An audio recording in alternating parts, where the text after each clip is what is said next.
नमस्कार, मी नेहा. आज आपण आलो कोल्हापूरमधील एका अशा पवित्र ठिकाणी जिथं स्वतः स्वामी विवेकानंदांनी एका संतांना येऊन भेट दिली. चला तर मग बघूया हे पवित्र ठिकाण नेमकं कोल्हापुरात आहे तरी कुठे.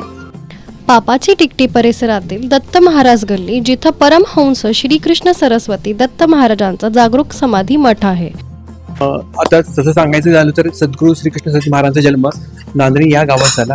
महाराजांचा जन्म रविवारी 7 फेब्रुवारी 1836 रोजी अप्पाभटजी यांच्या घरी झाला. लहानपणापासूनच महाराज अगदी विलक्षण होते. म्हणजे त्यांनी आसपासचे जे लोक होते त्यांना महाराजांचे भरपूर अनुभव यायचे की त्यांना समजायचं की हे बाळे असाधारण आहे. पण त्यानंतर मग महाराज मंगसुळीच्या खंडोबाला गेले. खंडोबाला गेल्यानंतर महाराजांना खंडोबा साक्षात प्रत्यक्ष शिवपार्वतीने दर्शन दिलं आणि त्यांना सांगितलं की तुम्ही अक्कलकोटला जावा. अक्कलकोटला तुम्ही स्वामी समर्थ महाराजांना गुरु करून घ्या. खंडोबांच्या आज्ञेनं महाराज अक्कलकोटला गेले. अक्कलकोटला स्वामी समर्थ महाराजांनी आपल्या महाराजांना ठेवून घेतलं.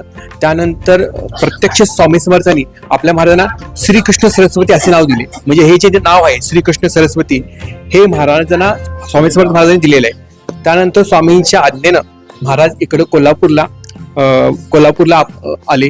स्वामींनी सांगितलं की तुझं काम सगळं कोल्हापूरला आहे. कोल्हापूरचे जे भक्त आहेत त्यांचा सगळा तू उद्धार कर.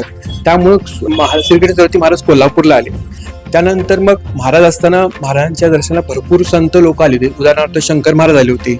त्यानंतर भाऊ टेंबे स्वामी महाराज आले होते. जेव्हा स्वामी विवेकानंद विश्वभ्रमंती करायच्या अगोदर अंबाबाई आपल्या महालक्ष्मी मंदिराची इथं आले होते अंबाबाईची इथं, तेव्हा त्यांचा मुक्काम साधारण 2 ते 3 दिवस इथं होता कोल्हापूरमध्ये. त्या दरम्यान स्वामी विवेकानंद इथं आपल्या महाराजांच्या दर्शनाला आले होते.